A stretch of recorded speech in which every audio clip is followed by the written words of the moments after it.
Eu vou colocar para gravar, porque aí fica o estudo lá no site, né?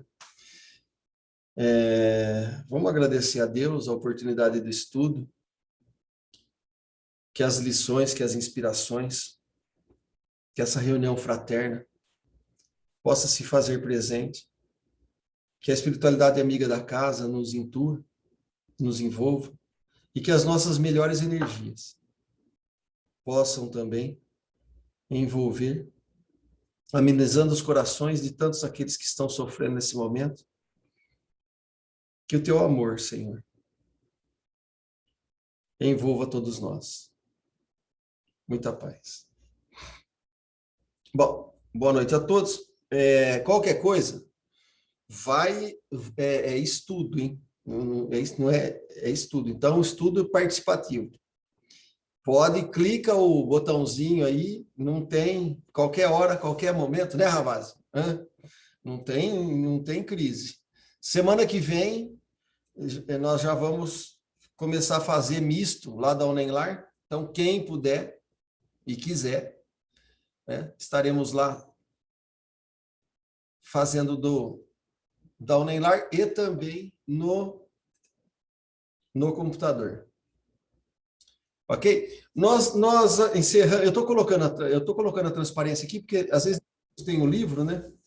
Então, para ficar mais fácil.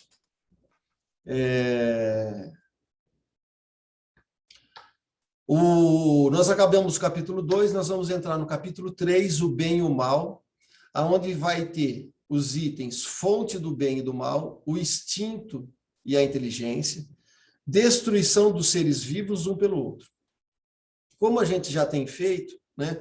Para quem quiser depois, eu posso disponibilizar, a gente já fez isso, né? Tem lá no site, mas quem quiser também é só pedir, né? Nós não vamos passar isso, mas é para quem quiser se aprofundar, né? Das diferenças que tem dessa edição do original, né? Tem esse estudo bem detalhado que foi feito pela Cristina Sarraf. Eu tenho um outro aqui que foi feito em Portugal também, né? Uma comparação das subtrações, né? Então, esses itens que estão aqui, depois podem pegar na fita lá ou eu passo, são os itens que foram modificados. E aqui existem, né, a comparação do que foi acrescentado, do que não foi acrescentado, né? Então, nós temos aí, dentro desse item aqui, nós temos 36 intervenções só nesse capítulo do bem e do mal.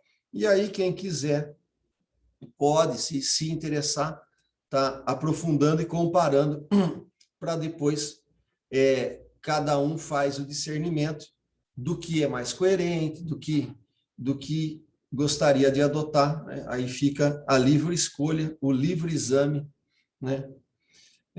De cada um. A fonte do bem e do mal. Primeiro, sendo Deus o princípio de todas as coisas, e sendo esse princípio todo sabedoria, toda bondade e toda justiça, tudo o que provém dele deve compartilhar esses atributos, pois o que é infinitamente sábio, justo, infinitamente bom, não pode produzir nada irracional, mal e injusto. O mal que observamos não pode ter originado nele. Então, lá nos caracteres da doutrina espírita, né, já foi abordado parte disso. Nos caracteres de Deus, já foi falado disso. E Kardec está voltando de novo no tema, falando para nós o seguinte: se Deus tem as características e que nós já sabemos que ele não pode deixar de ser, né? Todas as coisas que são oriundas desse Criador não pode ser contrário às suas potências, né? Então, tudo que provém dele, né, deve compartilhar o quê? Os seus atributos. Pois se ele é sábio, ele não vai fazer uma coisa que não tem sabedoria, que não tem razão, que não tem inteligência. Se ele é justo, ele não vai fazer nada de injusto. E se ele é bom, ele não vai fazer nada de mal, né? Coincidentemente, eu tenho aqui, eu estava lendo aqui recentemente, livrinho aqui do Platão, Febo, ele é bilíngue, tem 80 folhas. E o que ele está falando aqui no diálogo? Né? Que ele vai dialogar aqui com o Filebo. E tem mais dois personagens. Esses princípios de justo e injusto, né? E depois ele vai desenvolver isso em Gorgias. E o que ele vai falar lá? Que qualquer ser criado desse ser maior, né? Dessa força, dessa unidade principal, teria que ter as suas qualidades. Por isso que Sócrates vai fazer uma afirmação: todos os homens são inclinados ao bem, porque o Deus, a causa primeira, ela é boa, ela é o bem por excelência. E você veja que aqui os espíritos, eles vão fazer essa ponte, né? Eu estou voltando lá atrás porque o Kardec vai afirmar: os precursores do espiritismo é Sócrates e Platão. Nós lemos no capítulo 2 lá, dos caracteres, que a doutrina moral do Cristo é quase idêntica à moral de Sócrates e Platão. Então, nós vamos encontrar isso, né, soltos em vários povos, e bem detalhado lá em Platão. Então, o que Kardec está falando? Nós não podemos conceber nenhum conceito daqui para frente, nenhuma teoria, nenhuma proposta, mesmo que os espíritos venham e escrevam alguma coisa contrária a isso, nós precisamos analisar e refutar. Porque se o espiritismo é o consolador prometido, e se somos criaturas do Criador, temos que ter as suas qualidades em potência, né? Como a semente. A semente não é a árvore, mas ali está inserido as potencialidades já que ela tende a chegar. Nós, da mesma maneira, fomos criados simples e ignorantes e temos as potencialidades para desenvolver tudo isso. Se o mal está pairando na Terra, por algum motivo, olha o que ele fala aqui: o mal que observamos não pode ser originado dele. Então, vamos gravando isso para a gente ir construindo, né, esse quebra-cabeça. Ok? Alguém quer completar aí? Se chegou mais gente também. O Crispim chegou. A Maria Helena, né? Boa noite a todos. Se vocês quiserem falando, por favor, nos ajude. Se o mal estivesse nas atribuições de um ser especial, seja ele chamado Arimã, seja Satã, de duas uma: ou ele seria igual a Deus, e por consequência também poderoso e eterno, ou seria inferior.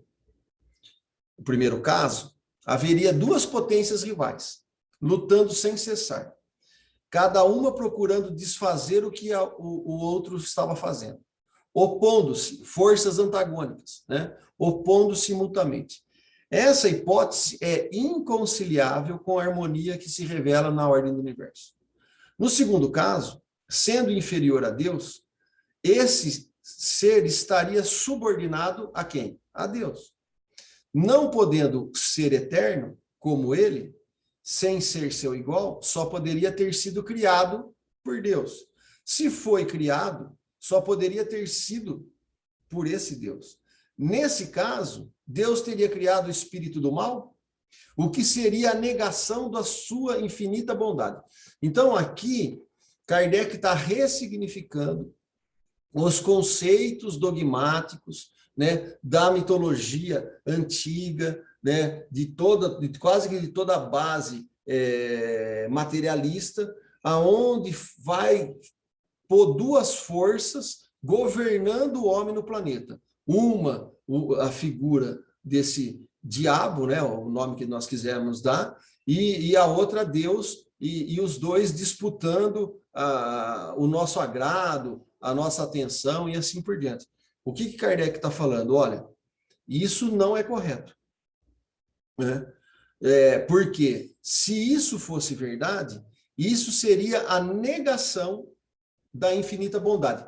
Nós vamos encontrar isso lá em Sócrates e Platão, nós vamos encontrar isso lá em Jesus, nós vamos encontrar isso no Antigo Testamento, no Novo Testamento, e nós vamos encontrar isso no espiritualismo racional, como nós colocamos lá no comecinho do estudo dos atributos da divindade, que já era estudado, né, no espiritualismo racional em 1830 em Sorbonne. Então, essa linha de raciocínio, né, nós não podemos deixar de ter ela em mente na hora que nós formos criar conceitos, porque muitos dos conceitos que nós criamos aí um Deus vingativo, um Deus que está punindo, um Deus que escolhe um e não escolhe outro, né? Um Deus que tem privilégios, e o Deus do Espiritismo, né? Ele ressignifica esse conceito, não diminuindo Deus, mas ampliando enormemente os seus atributos, as suas qualidades, e também o nosso olhar para nós mesmos, né? Porque nós temos a potencialidade do bem como inclinação. Se estamos deliberadamente utilizando de forma equivocada, ignorando o que seria melhor, eu estou fazendo por ignorância, né? Por isso que Jesus vai falar, Pai, perdoai-vos, porque eles não sabem o que fazem. Quer dizer, eles estão ignorando, né, tudo que está acontecendo e não estão enxergando a verdade. O Arthur, e se o mal fosse uma força ou algo, né, um ser do mesmo nível que Deus, ele não poderia ter sido criado por Deus, teria que ter sido criado por alguma outra força, algo superior ainda, ou não? Sim. Como é que você falou? Peraí, se ele foi criado por Deus? Se o mal fosse do mesmo nível, né? Se o mal fosse igual a Deus, né? Ele não estando no mesmo nível, né? Ele não poderia ter sido criado então por Deus. Teria que ter sido criado por uma força maior que Deus. Isso, e é essa linha de raciocínio, Márcia, que lá no capítulo 2 Kardec vai desenvolver, e aqui ele está reafirmando, porque nós estamos entrando aqui num dos maiores nós de incompreensão da humanidade, né?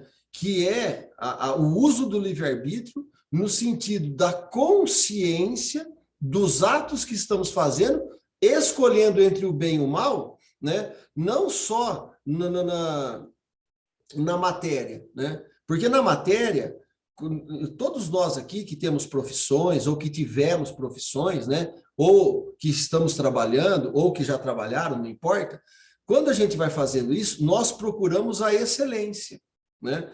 Então, o que nós vamos fazer? Nós vamos tirar tudo que está errado da nossa tarefa para poder ter aquilo como excelência para aquele objeto que nós estamos criando, né? Um copo de vidro, por exemplo, para ele ser transparente, translúcido. Quer dizer, nós temos que tirar a impureza da areia, tudo, para poder acertar a própria água que nós vamos beber. Então, isso a gente já consegue fazer na matéria usando a nossa inteligência, né? Para as coisas que nós manipulamos. A proposta aqui é fazer a mesma coisa com as qualidades da alma. Então, ficar fazendo investigação conosco mesmo, né, no orar e vigiar, para que a gente possa, a cada ato, a cada pensamento, a cada gesto, estar analisando se aquilo que eu estou fazendo e que eu dou conta de analisar, né, porque cada um está num estágio evolutivo, né? O que eu dou conta de fazer, se eu estou fazendo o meu melhor, se eu estou fazendo bem intencionado, se eu realmente eu estou fazendo, né, concorrendo para a harmonia, sendo o trabalhador agora da hora que eu estou conseguindo aqui, que é a última hora, né? Que é agora. Os trabalhadores da última hora é agora, né? Então, porque se não fosse assim, Márcia, o que iria acontecer? Não seria fora da caridade não tem salvação, porque fora da caridade, para não ter salvação, quem faz a caridade? Somos nós, né? Que temos que fazer. Caridade, como entendia Jesus, benevolência para com todos, indulgência para com imperfeições alheias, perdão das ofensas, essa caridade, né? Quem faz isso? Nós, com os nossos atos, com as nossas qualidades, de todo o meu corpo, de toda a minha alma, de todo o meu entendimento, na palavra do Cristo, né? Aí eu estou envolvido 100% nisso. Se não fosse assim, eu precisaria de um intercessor para resolver o meu problema. Se a figura do diabo, como o Kardec está colocando aqui, né, ela existisse dessa maneira que o pessoal pinta, eu não conseguiria lidar com isso com uma força maior que eu, para poder resolver os meus problemas. Eu sempre precisaria de um ente externo para poder salvar-me dos males que eu construo enquanto equívocos, né, ignorância, e daquele mal que aquela outra pessoa está me empurrando. Então, isso é inconcebível numa doutrina consoladora, né? Uma doutrina onde os seus filhos, os filhos de Deus, que somos nós, temos que ter a potencialidade dos seus atributos. Então, Deus, tendo uma criatura que seja medindo força com ele, cai por terra toda a construção dessa divindade, né? Então, por isso que o Espiritismo ressignifica, e nós só vamos encontrar no Espiritismo essa doutrina. Todas as outras, nós vamos precisar de um intercessor para nos salvar. Eu preciso ter a graça da igreja para que a igreja me salve. Eu preciso ter a graça do Cristo para que o Cristo me salve, porque eu por mim mesmo não consigo me salvar. Eu preciso ter a graça de Deus para me salvar. Percebe? A proposta aqui desse ser que o Espiritismo está trazendo, olha, vocês foram criados simples e ignorantes, com a potencialidades e inclinados para o bem. E aí começa a luta do desenvolvimento. É a sementinha, né, que vai virar a árvore frondosa e que os frutos que a gente possa dar sejam frutos que saciem a quem está ao nosso derredor, né, Márcia? Entendeu? Que se a gente imagina, na Unenlar, né, pegar o exemplo da nossa casa, se nós temos a figura desse diabo mais forte que nós, toda hora eu vou falar assim, Gláucia, pelo amor de Deus, ore por mim. Gláucia, chama o espírito tal para tirar o encosto. Ravazzi, faz aí um passe, né? Porque a coisa está pegando. Então, assim, nós podemos e devemos utilizar do apoio dos encarnados e desencarnados. O que eu estou falando é da dependência e de criar o conceito que nós, por nós mesmos, não temos a condição de resolver. O que Jesus fala? O Pai não dá nenhum fardo mais pesado que nós possamos suportar, não é isso? Né, Márcio? Né? Percebe a diferença, né?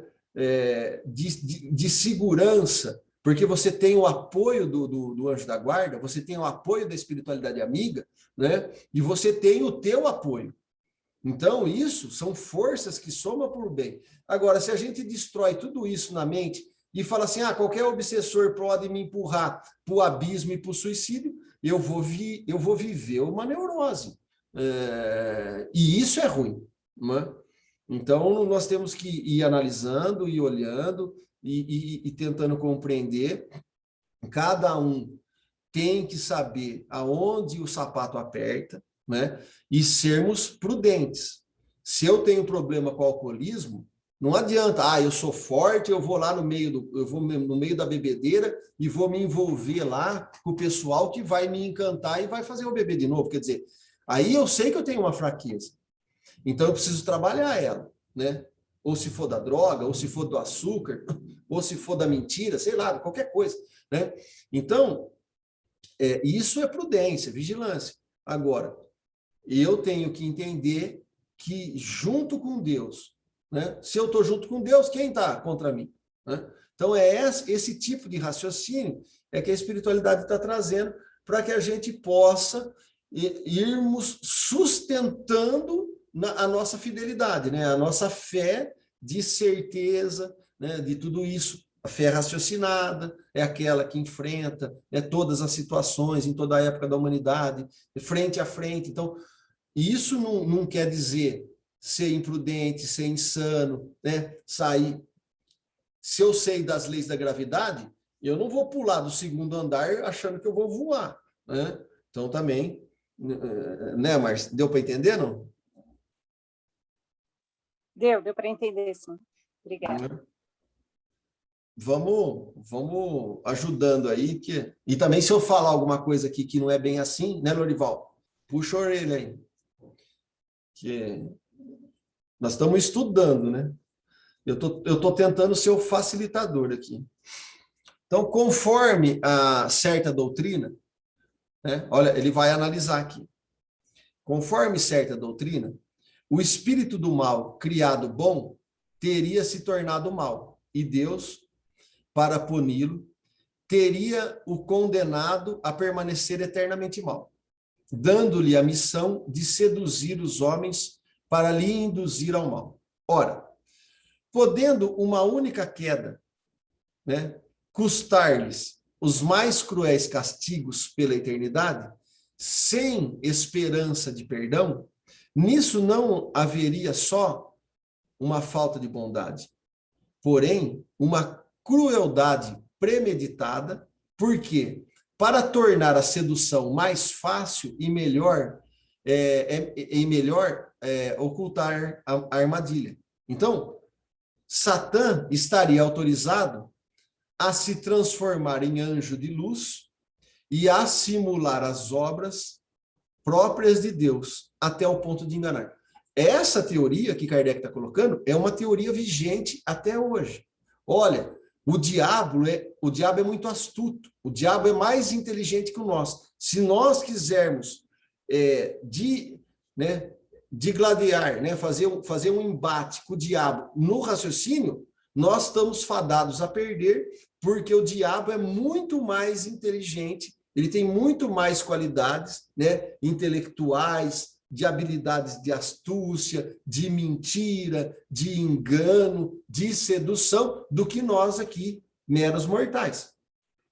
Então, Kardec está falando, olha, se fosse isso, e se Deus está permitindo isso, quer dizer, poxa vida, né? Seria uma crueldade premeditada, né? Então, essa sedução aí, se ela for tão fácil assim, né, que eu não percebo a armadilha que eu estou caindo, né, Satã teria uma carta branca do Senhor, né, da vida, a transformar qualquer anjo de luz a passar por um dissimulador, passar por um engano, né, até o ponto de nos enganar. O que Jesus fala sobre isso? Quando os doutores da lei, os sacerdotes, foram qualificar Jesus como o diabo, né? Eles estavam qualificando nessa teoria. Olha, ele faz essas curas, ele faz esse milagre, não pela mão do Senhor, mas pela mão do diabo. Tem essa passagem, tem várias passagens dessa lá no Evangelho, né? E o que Jesus vai falar? Ora, raciocinai-vos. Será que um espírito do mal trabalharia para o bem? Né? Ele coloca essa questão. Basicamente, o que Kardec está falando. Né? Assim, haveria mais iniquidade e imprevidência da parte de Deus. Porque dando toda a liberdade para Satã emergir das trevas, e se entregar aos prazeres mundanos para arrastar os homens, o provocador do mal seria menos punido que as vítimas de das suas artimanhas. Quer dizer, nós caímos no engodo do Satã, conforme essa doutrina. Eu erro porque ele me seduziu, porque eu sou mais fraco, e aí eu pago o pato, né? Aí eu vou para o inferno. Percebe? Toda desconstrução que Kardec está tentando fazer aqui, pois está caindo por fraqueza. Uma vez no abismo, não mais podem sair. Deus lhes recusa um copo de água para saciar sua sede, e durante toda a eternidade, com os anjos, ouve seus gemidos sem deixar comover-se, e ao mesmo tempo que permite Satã todo o prazer que desejar, inclusive, né, o prazer de ver aqueles súditos sofrerem. Essa teoria, ela vem de uma teoria da mitologia, né? Desde os egípcios, dos hindus, né? Vem passando ali por... E Platão vai falar disso, tem um artigo na Revista Espírita de 58, né? Platão, as escolhas das provas. Esse livro aqui eu tenho também, eu posso passar para vocês, A República. No capítulo 10 tem a história que está lá na Revista Espírita. Se vocês lerem lá a mitologia, né, vocês vão ver esses princípios aqui lá, né, sendo questionado no diálogo, o Sócrates com o Glauco, dialogando aqui, para poder debatendo e rebatendo esses conceitos. Olha, esses deuses não podem nos impulsionar para o mal. Se ele está fazendo isso, ele não é um Deus bom. Então, já começa lá 2.500 anos, né? 3.000 anos, nós temos a doutrina dos druidas também, que tem relatos aí há 3.000 anos, um pouquinho antes de Platão, que vai estar começando a passar esses conceitos do imaginário para que a gente possa conceber a grandeza desse Deus. Mas, por força de domínio, né, de controle, através do medo, através da fisiologia, muitas correntes filosóficas, elas têm caído e sustentado essas teorias. Inclusive, correntes religiosas e filosóficas reencarnacionistas também, né? Então, nós temos no Espiritismo uma doutrina que ela é ímpar, não tem nada igual, não é? A não ser ali o início da parte de Platão, Sócrates, bem interpretado, Jesus com esse olhar, né? Para que a gente possa realmente entender esse Deus que o próprio Jesus estava querendo ressignificar. Olha, o Deus, o meu Pai, não é aquele pai vingativo, ele é o pai que perdoa, é o pai que é bom, é o pai que tem todos esses atributos. De todas as doutrinas sobre a teoria do mal, esta é, sem dúvida, a mais irracional e a mais ofensiva para com a divindade. Ver o céu e o inferno, segundo o Espiritismo, primeira parte, capítulo 9, os demônios. Então, se nós formos estudar o capítulo 9 do céu e inferno, nós vamos entender esse conceito. E olha que Kardec está falando. De todas as doutrinas sobre a teoria do mal, esta é, sem dúvida, a mais irracional e a mais ofensiva para com Deus. E qual que é a doutrina que perdura até hoje em todas as correntes religiosas aqui do Ocidente? Tirando o Espiritismo. Não é que existe o diabo, que o diabo tem essa força, que ele está aqui para poder nos arrastar para o mal, que ele está... Não é essa a doutrina? Não é, Márcio? Se nós formos pegar todas as variantes do cristianismo, é o mesmo conceito. Não é? Tem a impressão de que o mal é mais forte do que o bem, né? Percebe, né? Por isso que nós devemos respeitar, né, todo o espírito que está em ignorância, ele está equivocado, mas nós temos que envolvê-los, amá-los, né, compreendê-los, mas não temê-los a ponto de nós deixarmos de viver. Muitas pessoas, às vezes, deixam de viver, deixam de experimentar, né? Deixam de tentar praticar qualquer coisa, mesmo a caridade, por conta de um receio maior aí, embasado nessa teoria aqui do meio. Ah, eu não vou fazer tal coisa, não sei o quê. E aí a pessoa vai se anulando, e ela fica em casa, né? E daqui a pouco ela não está fazendo mais nada, né? Que essas teorias, né, não foram criadas também para que as pessoas pudessem ser dominadas, né, a seguir aquela religião e ter todo como eu posso dizer, prender, né, essas pessoas, dominar elas para poder se manter no poder, né? Márcia, nós vamos encontrar essa estrutura. Tem um outro livro aqui, que é bastante, que eu não sei qual que é, de Platão. Ele vai estar analisando o problema da dor e do prazer.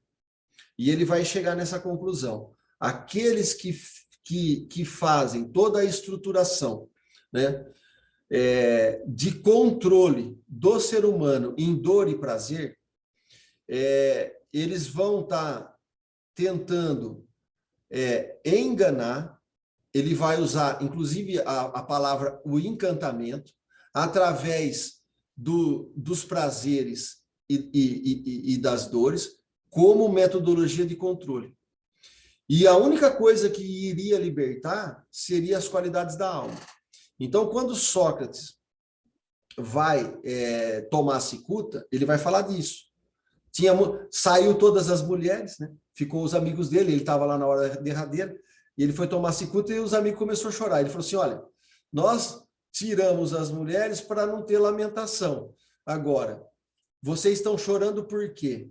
Né? Se vocês queriam que eu fosse indigno, né? O que eu estou assumindo é a dignidade da postura, da retidão que eu cheguei até aqui. Então, fazer o contrário seria se render, porque queriam aprisionar ele por dor e prazer. A mesma coisa com Jesus. Queria a redenção do Cristo na terra por imposição externa. Jesus não se rendeu, né? Ele se entregou, é diferente. Mas a postura e a doutrina permaneceu. Né? Isso nós vamos ver em João Hus, nós vamos ver vários baluartes, né, dos cristãos, dos santos, defendendo veementemente essas qualidades. Quando a gente vai para o espiritualismo racional, que o Mehdi Bihan vai separar dor e prazer e as qualidades da alma, é o que depois a espiritualidade vai sancionar tudo isso e vai desenvolver tudo isso, Marcos. Se não for assim, por isso que a humanidade está aí há tantos anos, tantos milênios, né?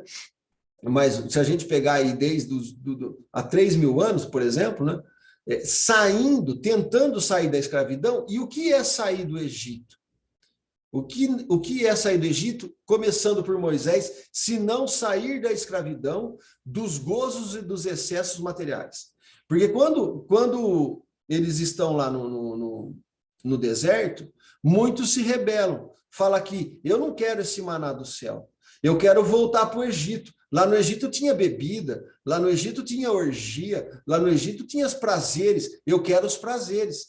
E aí tem aquele evento lá das cobrinhas, né? Que sai picando o calcanhar no deserto e começa a morrer um monte de gente, e aí eles vão lá falar com Moisés. Falou, não, Moisés, ore para Deus, né? Nós nos arrependemos, né? Porque nós ainda estamos nessa, né? É mais ou menos o adicto, né? Ele quer largar da droga e não quer largar da droga. Ele quer largar da bebida e não quer largar da bebida, né? A gente que tem esses... Você quer largar do doce, mas não quer largar do doce, né? Então, a gente fica entre essa dor e prazer, e as qualidades, os atributos da alma, elas vão sendo deixadas para trás. Por que que essa estrutura chegou até aqui? Porque ela é a única estrutura que aprisiona o homem, que se deixa aprisionar. Porque é uma prisão de fora para dentro. Então, eu vou com medo de ter dor e na busca de ter gozos, né, fisiológicos, eu esqueço, eu amorteço as qualidades intelectuais, as qualidades imaginativas, as qualidades da vontade, do livre-arbítrio, ou, né, as qualidades da alma. Então, isso é muito forte, tende a se intensificar no momento que nós estamos, né, porque a meta é realmente não deixarmos nós nos libertarmos. De quem? De nós mesmos. Percebe, Márcia? A estrutura é a mesma. Né? Nós E ainda... quanto mais apegado à matéria, mais intenso se torna toda essa prisão, né? Mas quem se prende? Aí fica mais fácil ainda de ser dominado. Exatamente. Percebe? Porque nós, em verdade, não vivenciamos, né, as qualidades, os atributos da alma em sua excelência. Por isso que Sócrates choca, por isso que Jesus choca, por isso que um Santo Agostinho choca, né?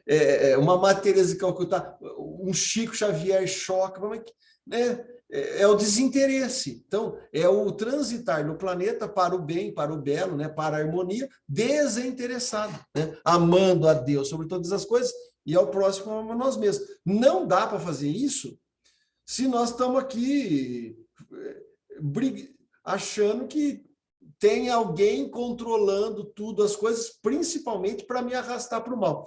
Se eu tiver essa teoria, que tudo que me acontece é o mal, o que vai acontecer, Márcia? Eu vou precisar de uma salvação externa. Seja o que seja. Arthur, Ué? por isso que Sócrates batia em cima do conhece-te a ti mesmo, né? Exatamente, Glaucio.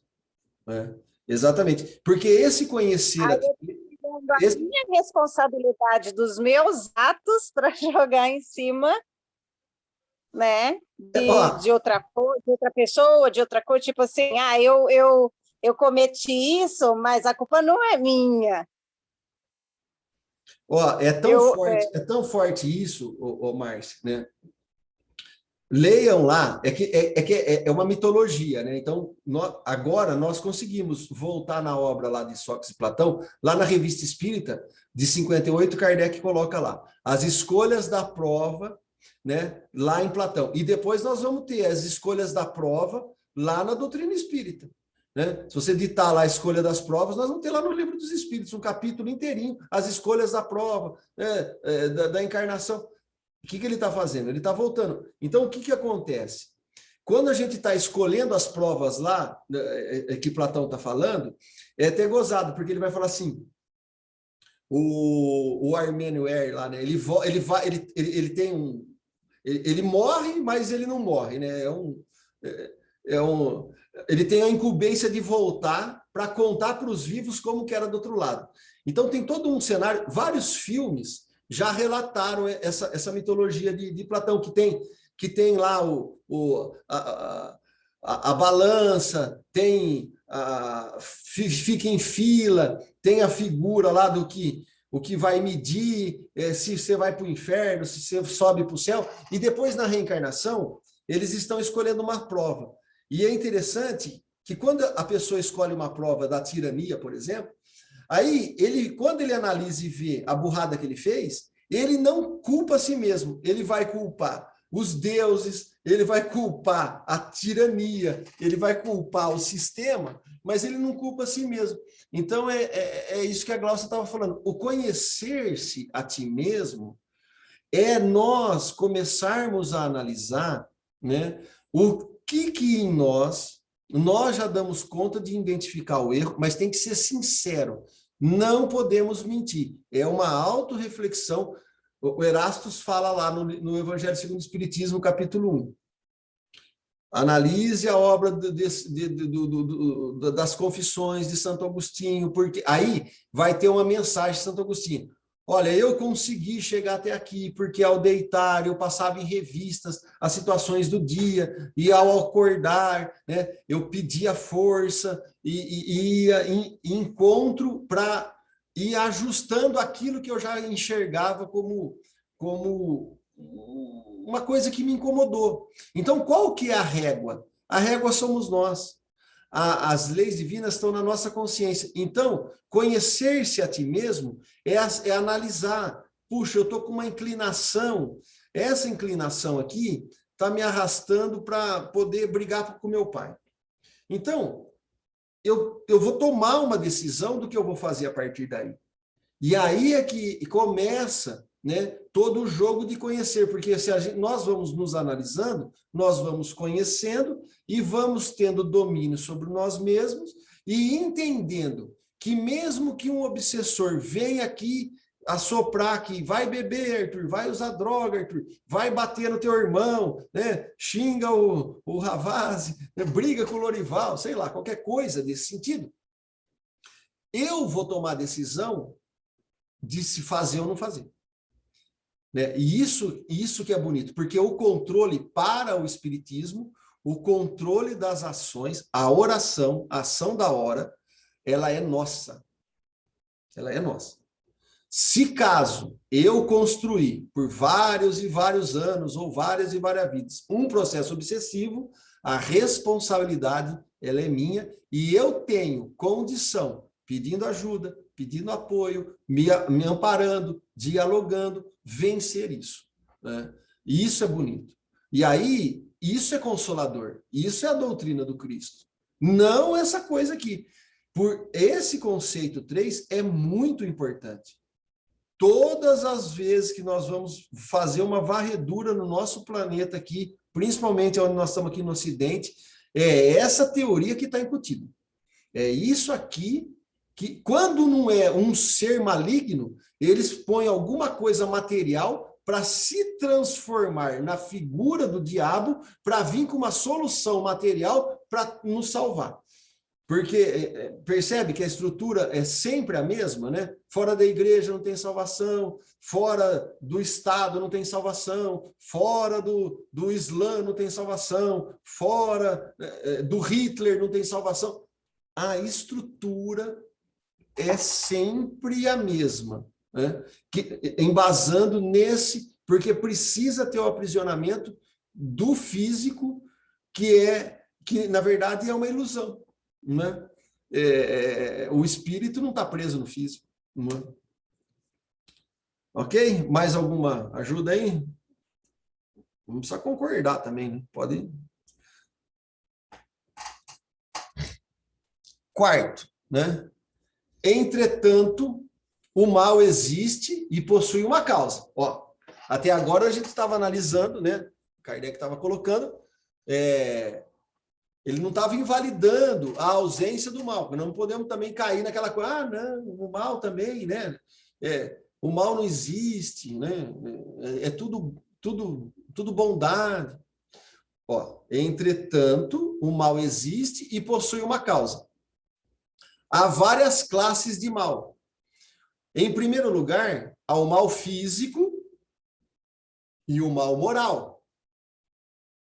Também podemos qualificar os males entre aqueles que o homem pode evitar e os que são independentes da sua vontade. Então, ele está analisando aqui. Existe o mal físico. Então, mal físico, uma degeneração, limitações.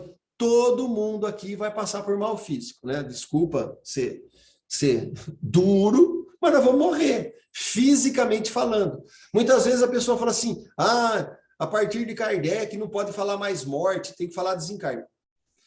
Se nós fizermos uma varredura da palavra morte, inclusive está no dicionário, né, do que é o espiritismo, morte é a falência dos órgãos. Então, existe a morte? Existe.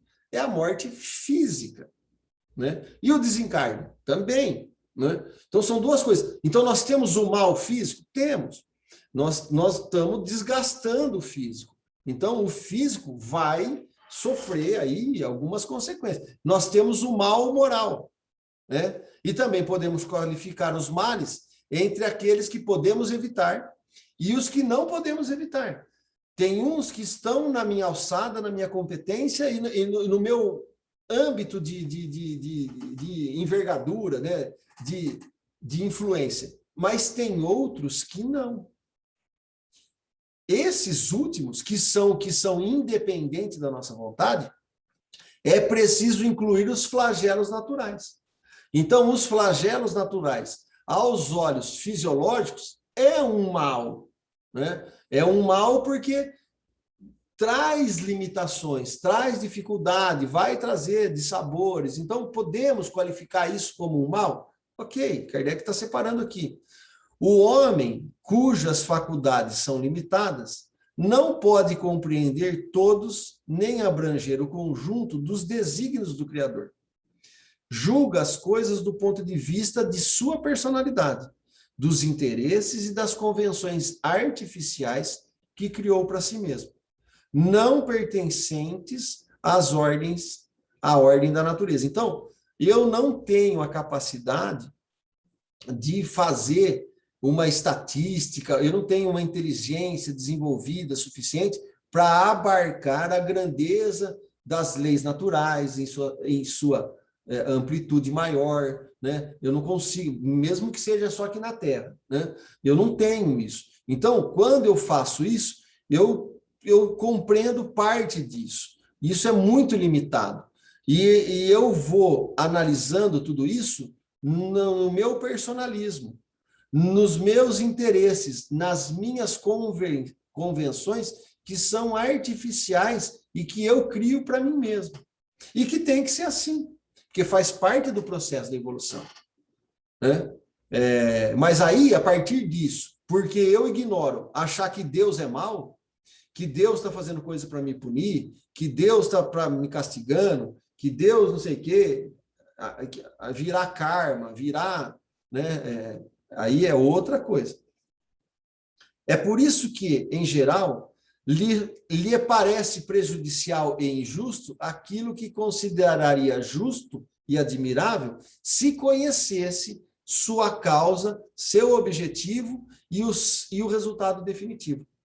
Então, muitas das vezes, então Kardec está falando no primeiro parágrafo, olha, existe o mal? Existe. Existe uma causa? Existe. Há várias classes de mal? Podemos qualificar sim, para nossa compreensão. Podemos qualificar mal físico, podemos qualificar mal moral, podemos qualificar coisas que podemos evitar e podemos qualificar e compreender já coisas que não são possíveis evitar, né? Então, tudo isso, mas como nós somos limitados, não conhecemos a grandeza de Deus, nem a sua finalidade, né? Às vezes julgamos as coisas equivocadamente, não podemos também, né? É por isso que, em geral, lhe parece, né? Nos parece prejudicial e injusto. Mas eu não tenho capacidade de avaliar, né? Eu não sei o final da história, né? Por isso que Jesus falava assim, não julgueis. Nós não temos, nós estamos muito limitados, muito circunscritos. Não temos condição de enxergar, né, o desenrolar das coisas.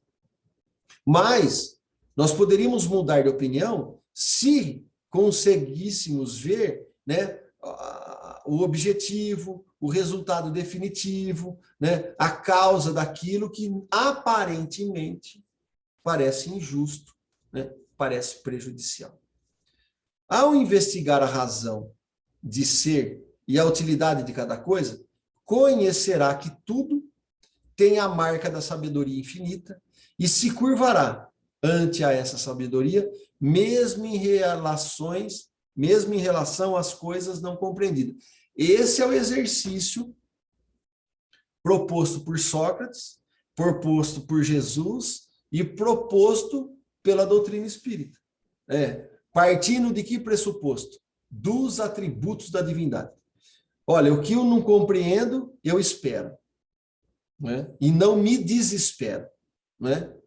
Aquilo que é uma má água, né? A minha mágoa, né? Que possa ser uma má água, o Décio fala disso, né? Essa má água, que ela possa ser passageira e que eu possa limpar essa água, né? Então, que eu não seja o catalisador desse prejuízo, dessa injustiça, né? Que eu não compreendo. Então, só que ele fala o seguinte aqui: se nós começarmos a investigar com a razão, né? E a razão de ser e a utilidade dessas coisas, e aí nós precisamos fazer um estudo sério disso, né? Então, começamos a pensar sobre isso, colocando os atributos da divindade, nós vamos nos curvar à sabedoria infinita, né? Mesmo que nós não compreendamos, né? Eu não sei o que está acontecendo, mas eu consigo, por lógica e discernimento, tendo esses caracteres basilares, né, traçar uma linha filosófica, uma linha doutrinária, né, que é a proposta do Espiritismo. O homem recebeu uma inteligência por meio da qual ele pode afastar, ou, ao menos, diminuir bastante os efeitos dos flagelos naturais. Aqui é o trabalho, não é? Meu pai trabalha até hoje, nos disse Jesus, e eu trabalho também. Então, nós temos o trabalho físico para combater o mal físico. Nós temos o trabalho moral para combater o mal moral. Nós temos coisas que nós damos conta de combater e temos conta que, neste momento, nós não damos conta de combater. Então, essas 4 estruturas, né, que é o que nós temos que trabalhar. Nós estamos encarnados, precisamos prover, né, a parte material e precisamos prover e desenvolver a parte moral. Então, quando eu desenvolvo na matéria, eu contrabalanço o mal físico, eu desenvolvo a inteligência. Quando eu contrabalanço o mal moral, eu desenvolvo o livre-arbítrio, o conceito do bem e o mal, eu desenvolvo a minha moral. Então, eu vou desenvolver a inteligência pela utilidade da necessidade das inclinações. Eu tenho fome, eu preciso buscar o alimento. Eu tenho frio, eu preciso buscar a proteção. Tudo isso faz com que eu desenvolva a inteligência pelas necessidades que o físico me arrasta. Então, no primeiro momento, o físico me impulsiona, ele me inclina. E aí eu tenho que criar situações para sair disso que me incomoda. E aí eu vou criando o equilíbrio. Quando eu descalibro isso? Quando eu exagero, eu quero mais do que eu preciso. Aí a gente vai cair num outro viés.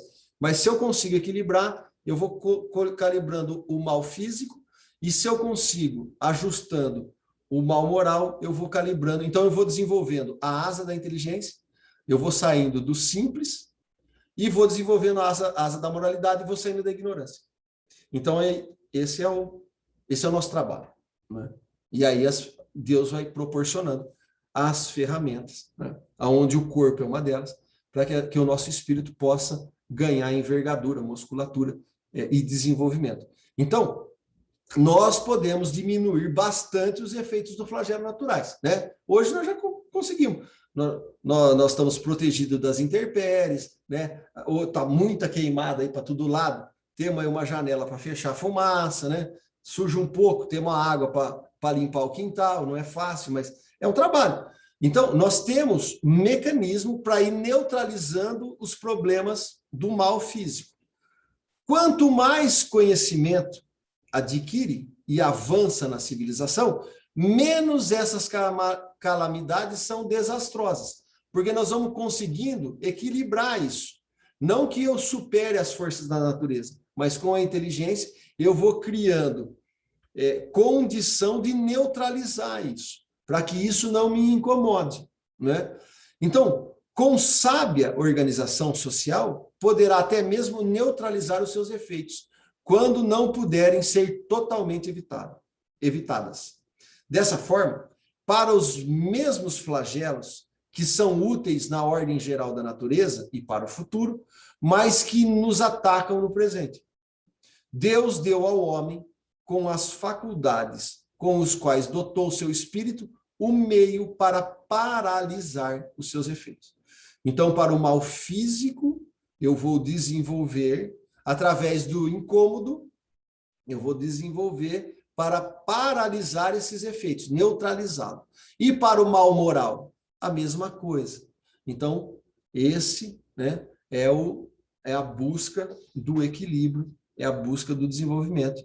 Assim, o homem limpa regiões insalubres, neutraliza os miasmas pestilentos, fertiliza terras não cultivadas, preserva-as de inundação, constrói-se casas mais saudáveis, mais fortes, para suportar os ventos, tão necessários para a purificação da atmosfera, e se protege do clima. Então, o Espiritismo, ele é uma corrente de desenvolvimento, é uma corrente de progresso, né? Ele é uma corrente, porque se nós criarmos conceitos, não gosto da ciência, né? Não gosto do desenvolvimento, não gosto...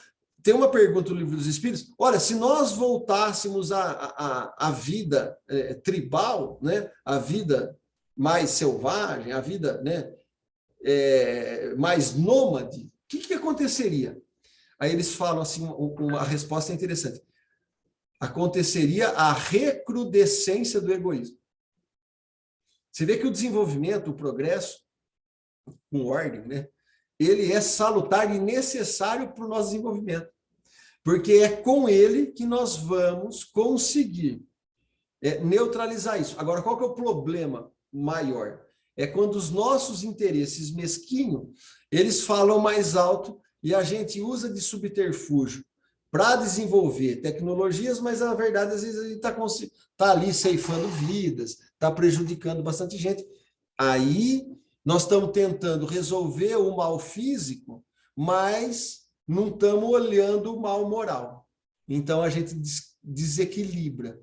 Aí vai começar a entrar agora o problema do bem e do mal, né? Percebe que nós estamos nesse capítulo, né? Kardec só está dando só está tentando ajeitar as asas aí, né? Para a gente poder avançar voos melhores, né?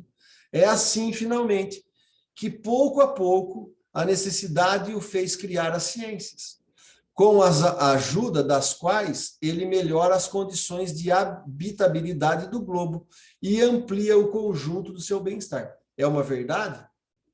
Enormemente, né? Então, a ciência é boa? É boa, né?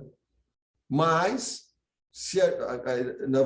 nós vamos entrar isso, junto com a ciência, pode vir muita coisa mal intencionada e utilizada de forma errada, que pode nos atrasar um pouco o nosso desenvolvimento, criar mais dificuldade e assim por diante, né? Muitos, Santos Dumont, por exemplo, tem a literatura espírita, né? A frustração dele, depois o suicídio, né? Cria as invenções, depois o homem usa tudo do jeito errado e aquela ideia não era para aquilo, né? Então, você tem vários exemplos, né? Mal compreendidos dos grandes inventores da ciência, que depois são arrastados por interesses passageiros, mas que ainda, né, permeiam pelo nosso planeta. Como o homem deve progredir?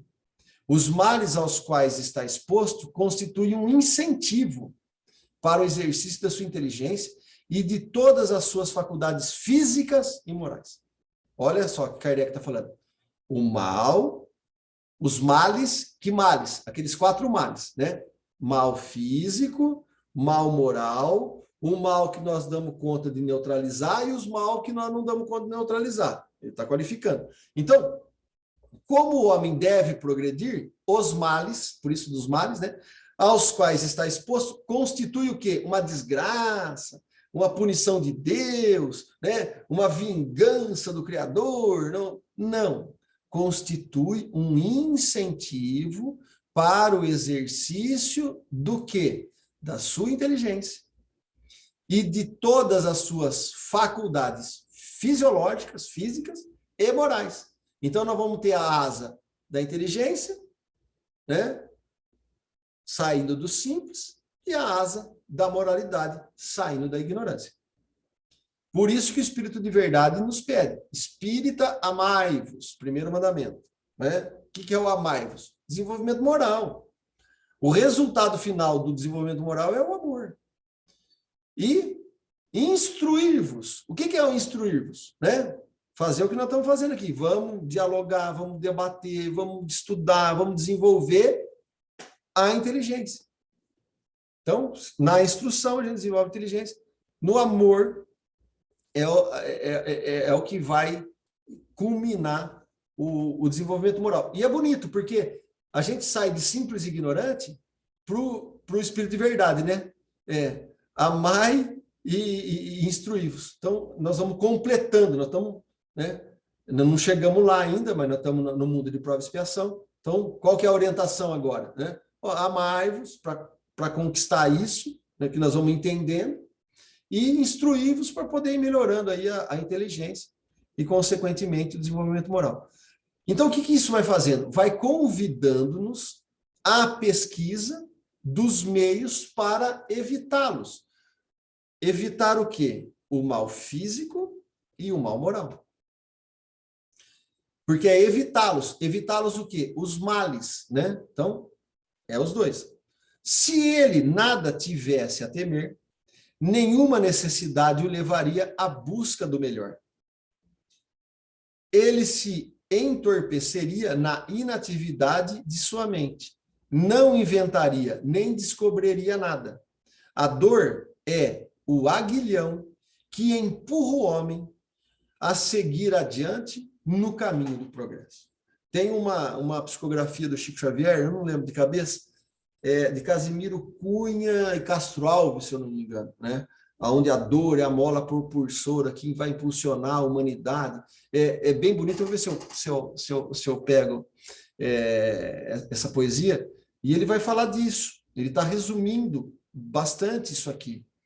Então, nós temos que parar de achar que a dor é punição, que é castigo, que é uma coisa assim, que é para o nosso desespero. Não. A dor é a mola propulsora que vai empurrar o homem para as esferas do futuro, para o caminho do progresso. Então, a nossa meta aqui é trabalhar no físico e trabalhar na moral. Essa parte. Alguma ajuda aí? Gilberto? Ajuda aí, Gilberto. Crispim? Marcos? Maria Helena? Tudo certo, não? Vocês estão aí ainda, né? Eu fico falando para mim mesmo, só fico eu aqui, eu fico me olhando, falo, será que eu estou entendendo? Continua aí, tá bom. Vai. Continua aí, tá bom. Então, vamos lá. 6. Mas os males mais numerosos são aqueles que o homem cria pelos próprios vícios. Ó, eu vou repetir. Esse item 6, depois vocês recortam aí, né? E vale a pena a semana inteira pôr uma lente nesse negócio. Os males mais numerosos são aqueles que o homem cria pelos seus próprios vícios. Então, quando nós estamos criando essas dificuldades, o que é o mal aqui? Vamos voltar para trás. O mal são as coisas que nos inclinam a exercitar a inteligência, a faculdade física e a faculdade moral. Tem alguma coisa aqui de pejorativo no mal? Nessa qualificação? Né? Se os males constituem um incentivo para o exercício da sua inteligência, nós temos que qualificar o mal dessa forma. que o mal é uma ignorância. Então, ele existe, ele existe. E por que que ele é tão grande e tão presente na nossa vida? Porque eles são oriundos daqueles que o homem cria, por quê? Pelos seus próprios vícios, provenientes de seu orgulho, de seu egoísmo, de sua ambição, de sua ganância, de seus excessos de todas as coisas. Então é assim, eu vou... O que tem aqui? Um amendoim. Eu vou lá, planto amendoim, o amendoim é gostoso, né? Aqui nós estamos na capital do amendoim, né? Jabuticabal.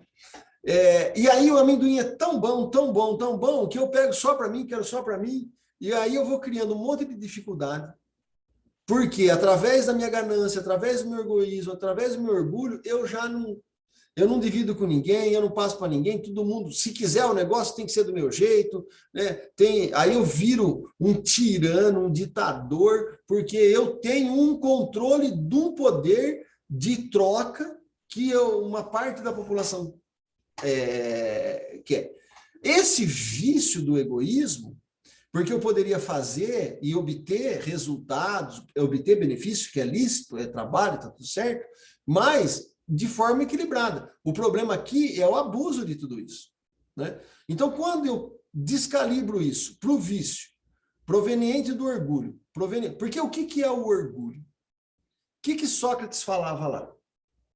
Olha, o homem é arrastado para o bem.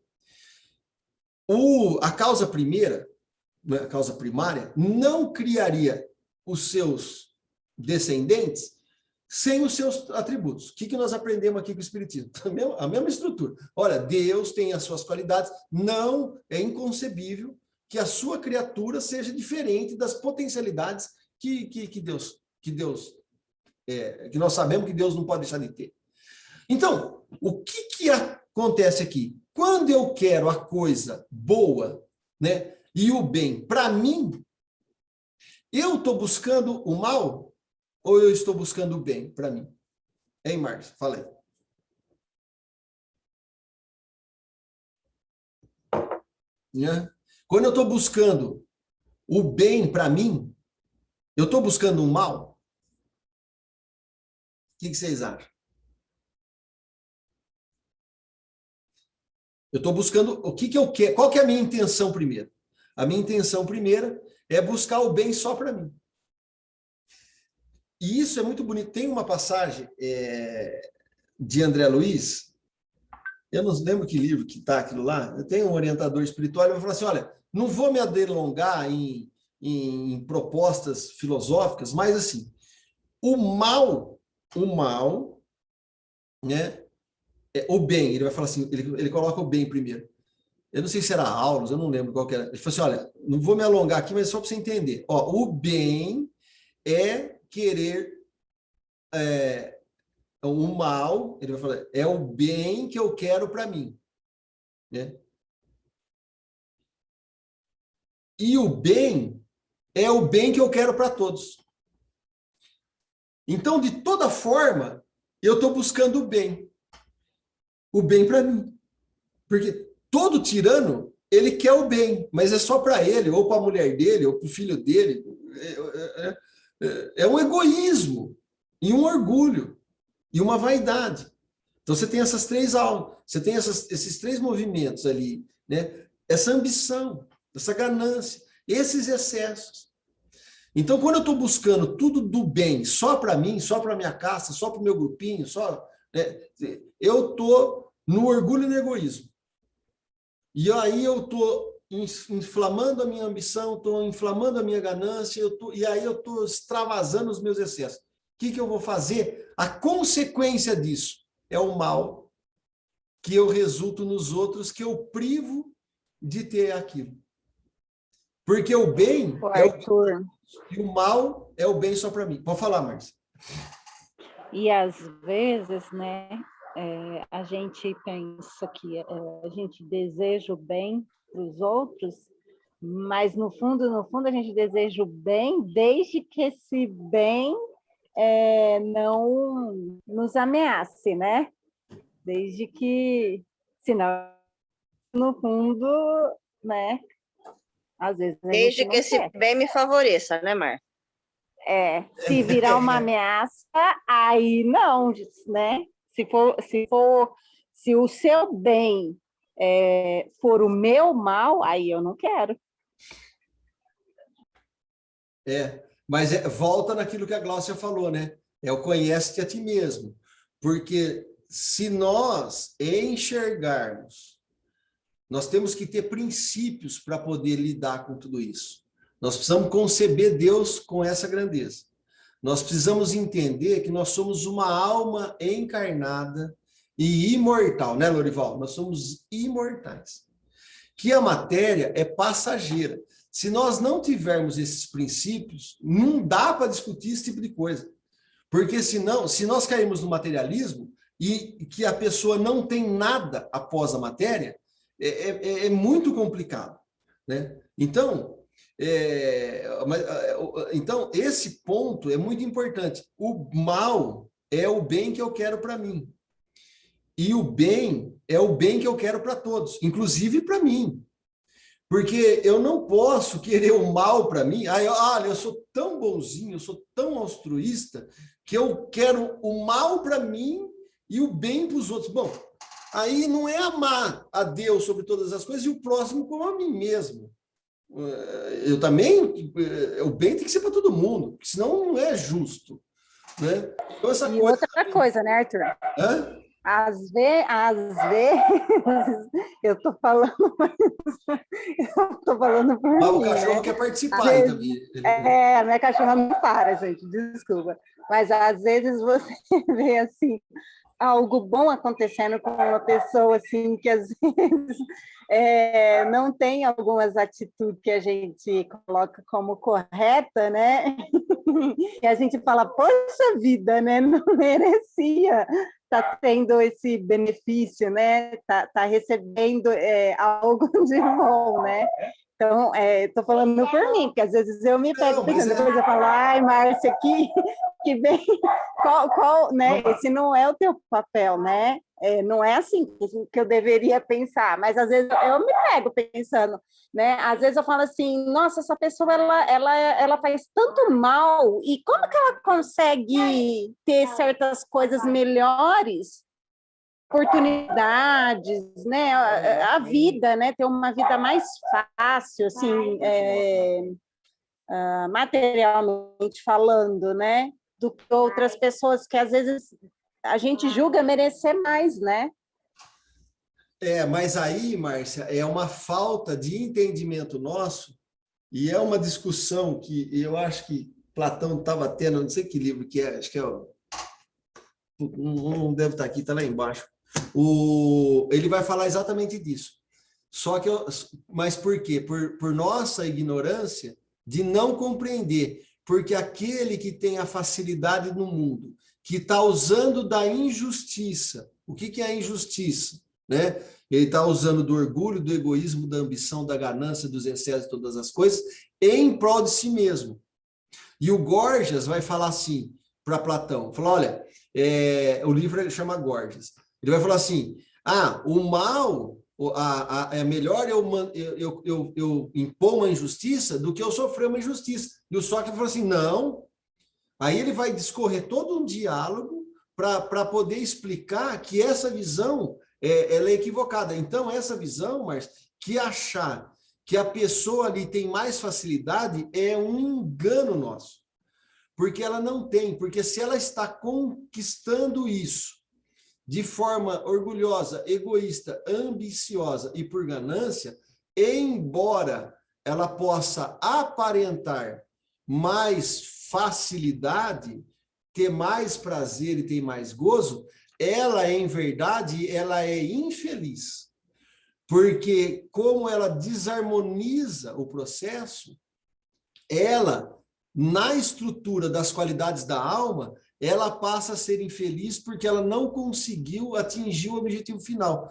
E isso é muito bonito, porque os espíritos eles vão desenvolver esse tema que está lá em Gorgias, em Platão, e é uma coisa assim, que a hora que você começa a ler, por que vale a pena ler o Platão ali, que é o precursor?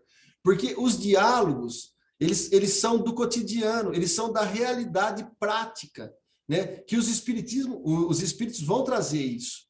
Mas é uma coisa, na hora que você volta para ler, com esse olhar agora, com o entendimento, né, do Evangelho segundo o Espiritismo, dos ensinamentos do Erasto, de São Luís, nós vamos tendo uma visão que a nosso óculos, a nossa lente está calibrada errada.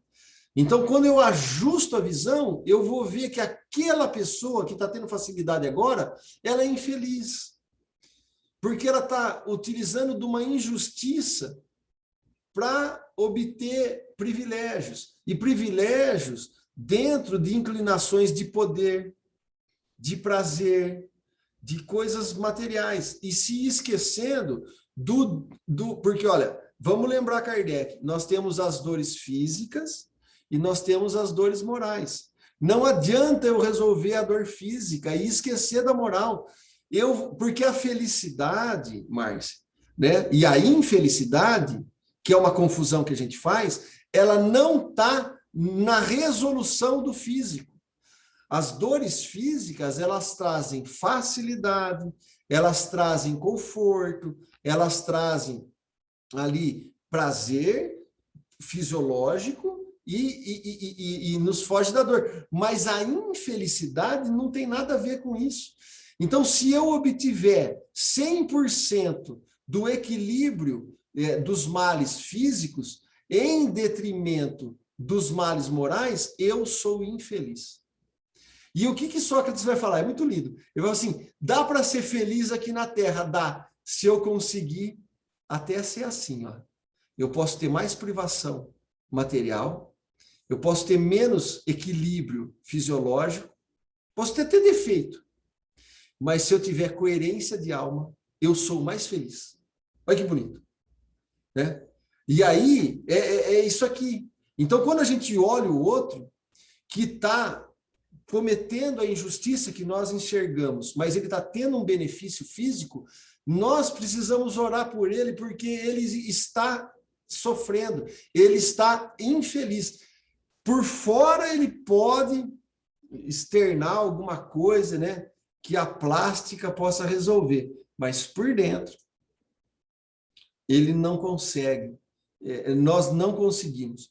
Então, esse equilíbrio, por isso que Sócrates vai falar no final do diálogo, e é muito bonito, que ele fala assim, olha, sofrer uma injustiça é melhor que praticar, porque a hora que eu pratico a injustiça, eu ponho as resoluções dos prazeres, né?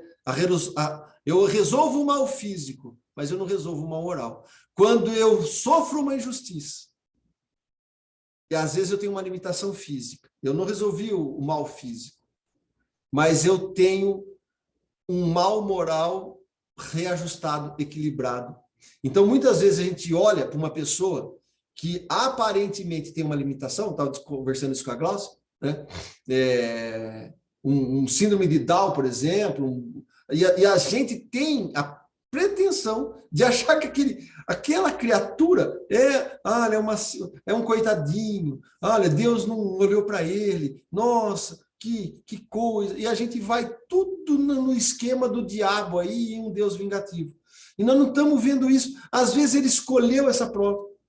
Ele tem uma envergadura moral muito maior que eu não conseguiria talvez passar por essa prova, sem um desequilíbrio maior, às vezes até enfrentando mais mal físico, eu posso até cometer gestos de cortar braço, alguma coisa, de mutilação, ou um suicídio, porque eu não dou conta.